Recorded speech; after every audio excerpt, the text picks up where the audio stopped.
Scam alert. Joining us now with an exclusive is Stephen Meade, the BullsEye Guy and CEO of Big Bamboo, here to share his story of getting scammed in a Bitcoin trading ordeal. You are a venture capitalist. You understand the stock market. Clearly, these predators are very sophisticated. Tell us, how did they get you? Yeah, I appreciate that, Angie. And my joke is when people say, oh, it's crypto, I say, have you ever heard of Bernie Madoff? There's criminals everywhere. However, in this one, it was not just the fake trade site. Very quickly, I was social engineered first through Facebook. And what I mean by social engineered is a profile popped up. There was a good friend of mine. We travel. And the conversation started right in. Hey, sorry, I missed you in Dubai. What's up next for you? Are you going to be here? I didn't even think about it being a fake profile because the way the conversation started meant this person had clearly studied our online profile. And so there's fake profiles in Facebook, Telegram, Instagram. The scammers start there. Then the conversation turned to crypto trading, and I'm big in crypto and blockchain. Said, hey, I can introduce you to not a fake broker, introduce you to my broker, which I talked to him. I said, of course, was given a phone number, and that's what started the initial conversation. Outside of Facebook, it was a phone conversation.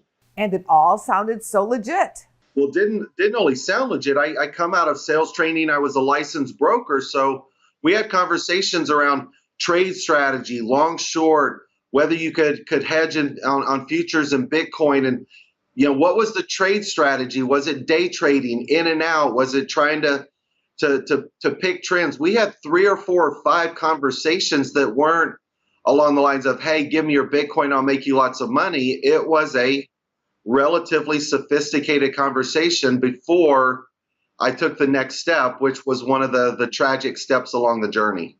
Unfortunately, you did lose a considerable amount of money.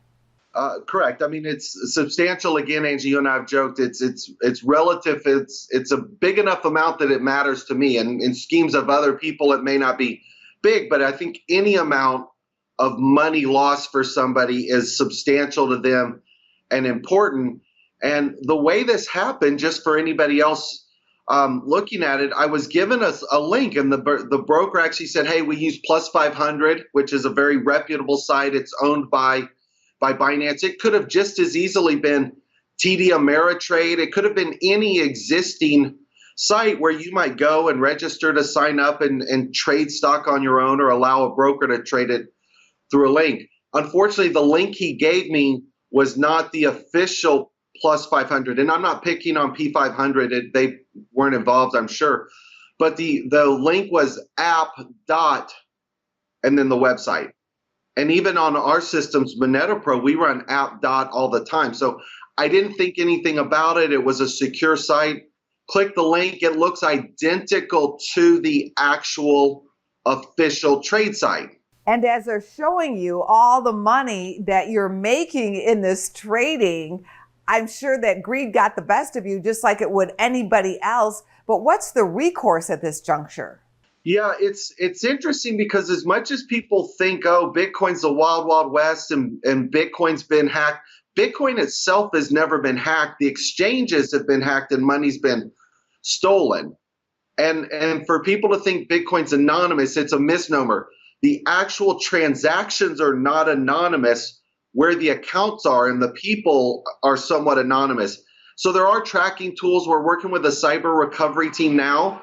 I was fortunate. I sent out to my network the embarrassment of the admission to what happened to me, not only to share with other people to be cautious and careful, but I also requested help. It was a situation where I said, hey, this happened. It was embarrassing. I need help.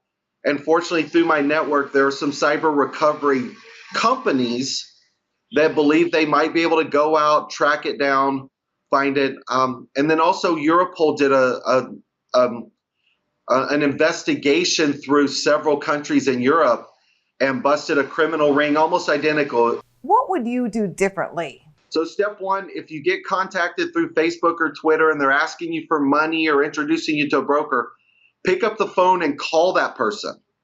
That happened to me. A friend of mine called me just the other day and asked, are you communicating with me on Facebook right now? And my answer was no. the scam team had actually set a fake profile of me to now go after my friends to scam them. So number one, call your friends directly before you do anything. Two, if you're given a link from anybody, go directly back through any of the websites. Go to the site directly through the search. Do not click on the links provided, even if they look identical to what you think you're going to sign up for. Those are two very simple ones to start. Stephen, clearly these bad actors messed with the wrong guy. Thanks so much for sharing your story exclusively with us. Thank you. And thank you, Angie, for sharing the story. Go to businessfirstam.com for where to see our show on TV.